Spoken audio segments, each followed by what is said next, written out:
Morning बच्चों। आज मैं आपको कक्षा 7 में दूसरा चैप्टर है तब याद तुम्हारी आती है। अगले वीडियो में मैंने आपको काव्य का राग सुनाया, काव्य की समझूती भी दे दी, लेकिन आज मैं आपको उसका अभ्यास करवाने वाली हूँ। तो आज हम हमारा जो अभ्यास है उसके प्रश्न मैं आपको सॉल्व करवाऊंगी। तो बच्चों बहुत ही इजी और सरल ये प्रश्न है। तो आइए देखते हैं पहला प्रश्न।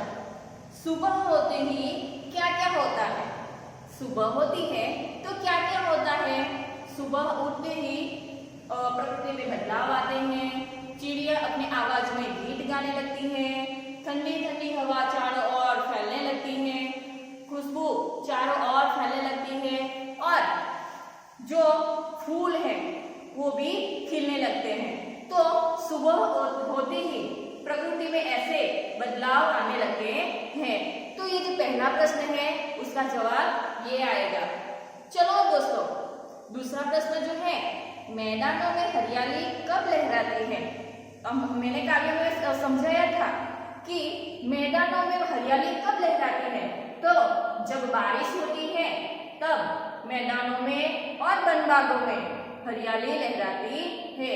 छोटे छोटे पेड़ और पौधे भी खिल उठते हैं और ऐसा लगता है जैसे कि धरती माता ने हरे रंग की चादर साड़ी पहनी हो, ऐसा हमें भास होता है। तो दोस्तों, जब बारिश होती है तब चारों ओर हरियाली हो जाती है। चलो बच्चों, तीसरा प्रश्न जो है, आपको प्रभु की याद कब आती है? आपको प्रभु की याद कब आती है? तो मैं अपने बारे में जरूर बताऊंगी कि मुझे प्रभु की याद कब आती है।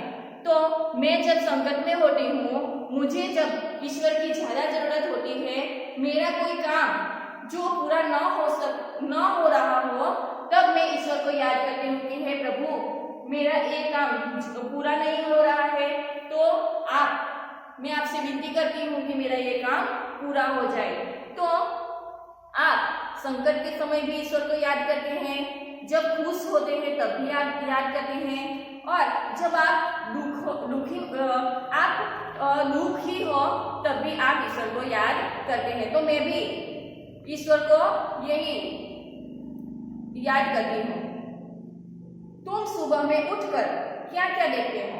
बच्चों, आप सुबह उठते हो तो क्या क्या देखते हो? मैं अपने बारे में बताऊं तो मैं जब सुबह उठती हूँ तो चारों ओर ठंडी ठंडी हवा चल रही होती है और चिड़िया अपने आवाज में गीत गाने लगते हैं और कलियां, छोटे छोटे फूल खिलने लगते हैं। तो हमें ऐसे प्रकृति में जो बदलाव आते हैं वो हम सब देखते हैं। दूसरा कि जो चांद है वो बादल में छिप जाता है और सूर्य हमें देखने को मिलता है। तो मुझे भी यही सब देखने को मिलता है। तो जब हम सुबह उठते हैं तो हमें ये नए नए नजारे देखने को मिलते हैं। ये जो दूसरा जो प्रश्न है आप देख रहे होंगे, तो ये दूसरा जो प्रश्न है वचन परिवर्तन। तो ये जो वचन परिवर्तन है उसमें एक वचन और बहुवचन, तो ये टॉपिक मैंने अलग से बनाया है। इसका जो ग्रामर है मैंने अलग से उसका वीडियो बनाया है, वो आपको मिल जाएगा, तो उसकी चिंता आप मत करिए। चलो आगे बढ़ते हैं। ये है तीसरा प्रश्न। तो ये तीसरे प्रश्न में ये जो पहला चित्र है वो पानी की बूंदे है। जो दूसरा चित्र है वो किसका है? फूल का चित्र है। और ये जो तीसरा चित्र है वो किसका है? वो छोटे छोटे बादलों का चित्र है। तो बच्चों उसको ध्यान से देखिए। बच्चों इसको ध्यान से देखिए, इसमें कुछ लिखा हुआ है, जैसे कि नीचे लिखा है जीवन, बीच में लिखा है जल और उसके ऊपर लिखा है और ही। तो आप उसको ध्यान से देखिए और उसका जवाब दीजिए कि इसके ऊपर क्या लिखा है। तो मैं आपको बताऊंगी कि उसके ऊपर क्या लिखा है। वो शब्द लिखे हैं तो उसको आपको क्रम में लिखना पड़ेगा, आपको उसको अर्थपूर्ण वाक्य बनाना पड़ेगा। तो ये वाक्य उलट सुलट है, शब्द उलट सुलट दिए गए हैं, तो आपको उसको क्रम में रखना है। तो मैं बनाऊंगी कि जल ही जीवन है, जल ही जीवन है। तो पहला जो चित्र है उसमें क्या वाक्य बनेगा, जल ही जीवन है। तो जल के बिना तो हम रह भी नहीं पाएंगे। तो ये जो दूसरा चित्र है उसको उसमें एक फूल दिया गया है, तो उसकी जो छोटी छोटी पत्तियां है उसके ऊपर भी कुछ लिखा हुआ है, देखिए। तो इसके ऊपर एक पत्ते में लिखा हुआ है रंग, दूसरे पत्ते में लिखा हुआ है कौन। तो ये फूल के ऊपर जो शब्द लिखा है उसको हमें क्रम में रखना है और उसको अर्थपूर्ण वाक्य हमें बनाना है। तो उसका वाक्य कैसा बनेगा, फूलों में रंग कौन भरता है, फूलों में रंग कौन भरता है। तो ये दूसरा जो चित्र है उसका जवाब क्या आएगा, फूलों में रंग कौन भरता है। चलो तीसरा जो चित्र है उसमें छोटे छोटे बादल है, तीसरा जो चित्र है उसमें छोटे छोटे बादल है। तो इसके अंदर क्या लिखा है, इसके अंदर भी अलग अलग शब्द लिखे हुए हैं, लेकिन उसको हमें क्रम में रखना है। तो ये कौन सा सेंटेंस बनेगा, बादल में बिजली क्यों चमकती है, बादल में बिजली क्यों चमकती है। तो ये रहा तीसरा चित्र और उसका वाक्य। तो बच्चों मुझे आशा है कि आपको तीसरे प्रश्न जो है उसमें आपको समझ में आया होगा। अगर समझ में नहीं आया हो तो आप मुझे बता सकते हो। ये जो चौथा प्रश्न है उसमें हमें गेम खेलनी पड़ेगी, लेकिन उसके लिए मुझे आपकी जरूरत पड़ेगी। तो ये प्रश्न मैं अब अभी नहीं करवा सकूंगी। नीचे देखिए, स्वाध्याय के जो पहला प्रश्न है वो प्रश्न का आपको मौलिक आपके हिसाब से भी आप उसके जवाब लिख सकते हो। तो चिड़िया खुशी के गीत कब गाती है, मैंने काव्य में कल समझाया था कि चिड़िया खुशी के गीत कब गाती है, जब सुबह होती है तब चिड़िया अपने आवाज में गीत गाने लगती है।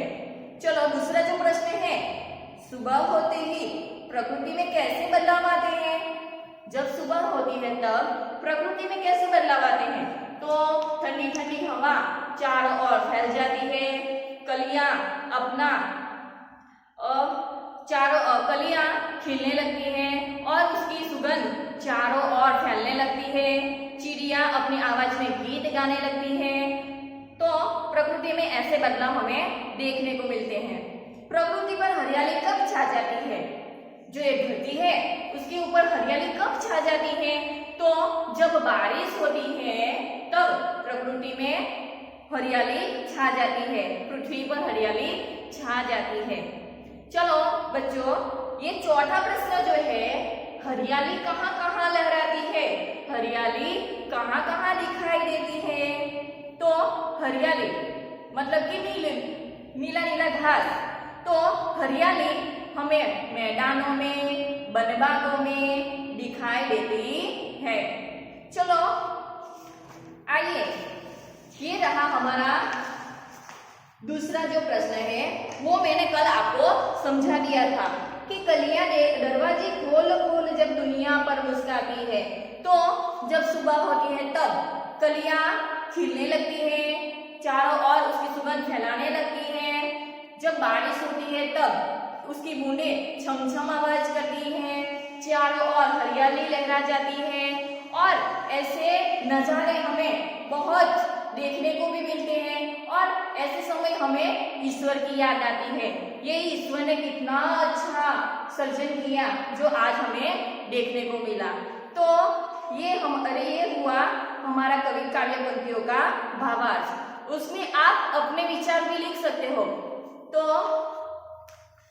ये हुआ हमारा काव्य का भावार्थ। चलो आइए बच्चों, तीसरा जो प्रश्न है उसमें लिखा है, उदाहरण के अनुसार निम्नलिखित शब्दों की समानार्थी शब्द कोष्टक में ढूंढकर वाक्य में प्रयोग कीजिए। तो यहाँ पर जो शब्द है सुबह, खुशी, खुशबू, बहुत और मुस्काना, तो सुबह, सुबह शब्द उसका तो हमें पता ही होगा कि सुबह का समानार्थी क्या होगा। तो सुबह का समानार्थी होगा प्रातःकाल। क्या होगा? प्रातःकाल। यहाँ पे दिया है कि यहाँ जो शब्द है उसके समानार्थी शब्द इस कोष्टक में दिए गए हैं। तो ये रहा प्रातःकाल। तो सुबह का समानार्थी क्या आएगा? प्रातःकाल। दूसरा जो है खुशी, खुशी मतलब आनंद। जब हम कोई काम करें तो उसका हमें बहुत ही आनंद आता है, तो उसका हमें ये बॉक्स है उसके अंदर राउंड करना है। तो उसको आप ध्यान से देखिए और ये रहा पहला जो लाइन है उसके अंदर ही दिया है कि आनंद। तो ये खुशी है तो उसका समानार्थी शब्द क्या आएगा? आनंद। चलो आगे बढ़ते हैं। तीसरा जो शब्द है खुशबू। खुशबू मतलब सुगंध, खुशबू मतलब सुगंध। तो ये उसका जो शब्द है तो इस बॉक्स में कहाँ है? तो सुगंध ये रहा। देखिए उसके ऊपर आपको क्या बनाना है? राउंड बनाना है और उसका समानार्थी शब्द आपको ढूंढना है। चलो आगे बढ़ते हैं। ये रहा चौथा शब्द बहुत। बहुत का समानार्थी क्या आएगा? ज्यादा। तो ज्यादा, ये जो बॉक्स है इसके अंदर ज्यादा शब्द कहाँ है? देखिए दोस्तों यहाँ रहा, ये रहा ज्यादा शब्द। और पांचवा जो शब्द है मुस्काना। तो मुस्काना मतलब कि हंसना। तो इसके ऊपर से आपको वाक्य में प्रयोग करना है। जैसे कि पहला जो शब्द है क्या है? सुबह।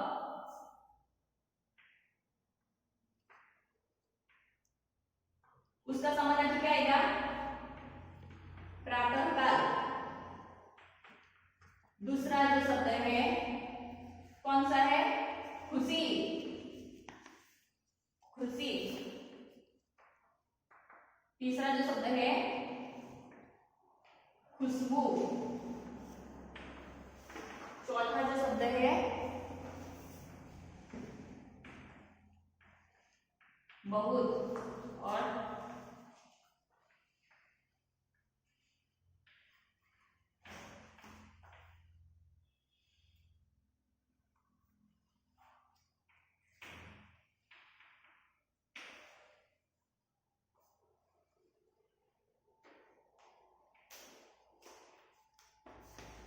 खुशी मतलब आनंद, खुशबू मतलब सुगंध, बहुत मतलब ज्यादा और मुस्काना मतलब हंसना।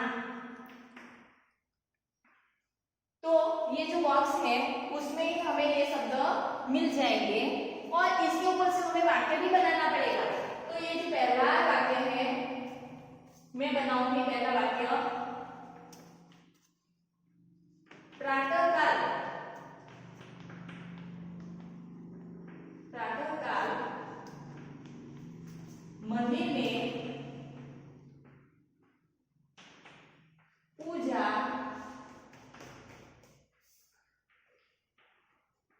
होती है। प्रातःकाल मतलब कि सवेरे, सुबह है। मंदिर में क्या होती है? पूजा होती है।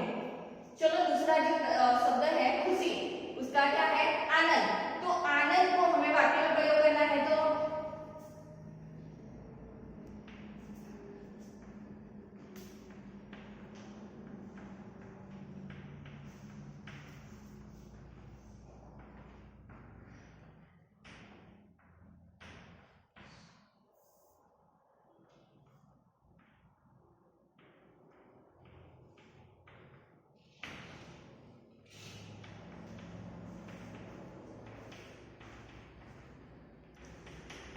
चलो जो पहला जो शब्द है सुबह का प्रातःकाल, जो प्रातःकाल का हमें वाक्य में प्रयोग करना है। तो प्रातःकाल मंदिर में पूजा होती है, ये शब्द वाक्य में आना चाहिए। तो यहाँ पे ये रहा। दूसरा जो शब्द है आनंद। तो आनंद दूसरों की मदद कर, दूसरों को मदद करके हमें आनंद मिलता है।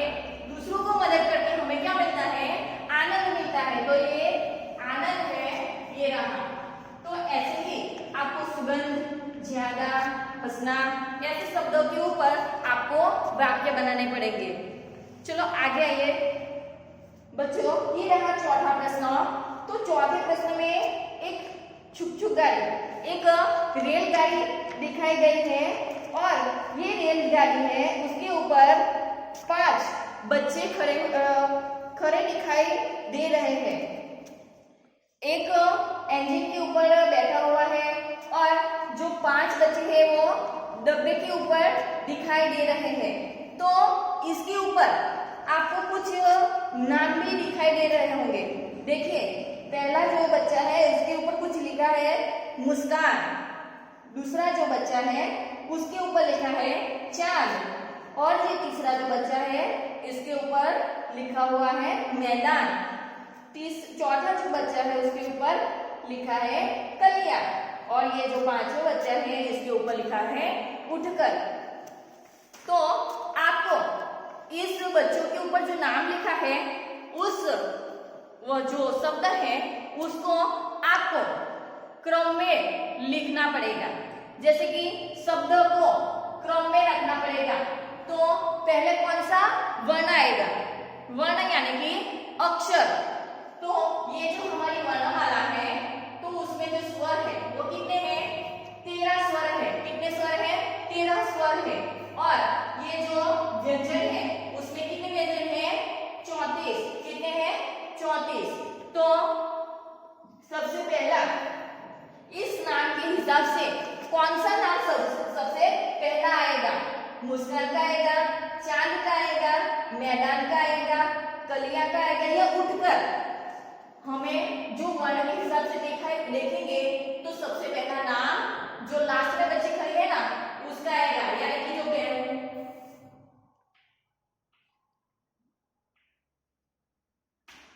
जो बच्चे लास्ट में खड़े हैं उसका नाम सबसे पहला आएगा, क्योंकि वो स्वर में वो अक्षर कहाँ है, ये रहा, तो वो ही उसका नाम सबसे पहला आएगा। चलो बच्चों, उसके बाद किसका नाम आएगा। देखिए, यहाँ पे मुस्कान लिखा है, चांद लिखा है, मैदान लिखा है, कलिया लिखा है, किसका नाम आएगा। तो जब हम वर्णमाला के हिसाब से देखेंगे तो ये रहा स्वर में उसका कोई भी अक्षर दिखाई नहीं दे रहा है। चलो अब हम व्यंजन में देखते हैं। तो ये रहा, सबसे पहला कौन सा अक्षर आ रहा है, क। तो जो कलिया है वो दूसरे नंबर पे आएगी।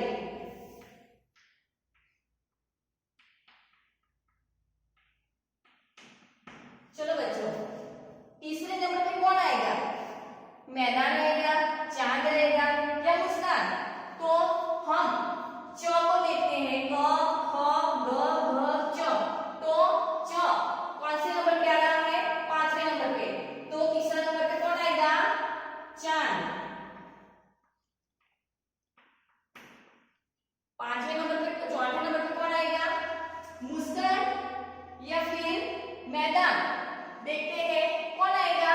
पहले तो ये ओ आता है और उसके बाद ए आता है। तो मैदान पहले आएगा या मुस्कान पहले आएगी। तो मुस्कान सबसे पहले आएगी, क्योंकि यहाँ पे देखो ये वो सबसे पहले आ रहा है, इसके पहले। तो 5वें नंबर पे कौन आएगा, मैदान। मुझे आशा है कि आपको इस अभ्यास की जो प्रवृत्ति मैंने आज करवाई उसमें आपको समझ में आया होगा। अगर आपको ये जो अभ्यास समझ में ना आया हो तो आप मुझे बता सकते हो। Thank you.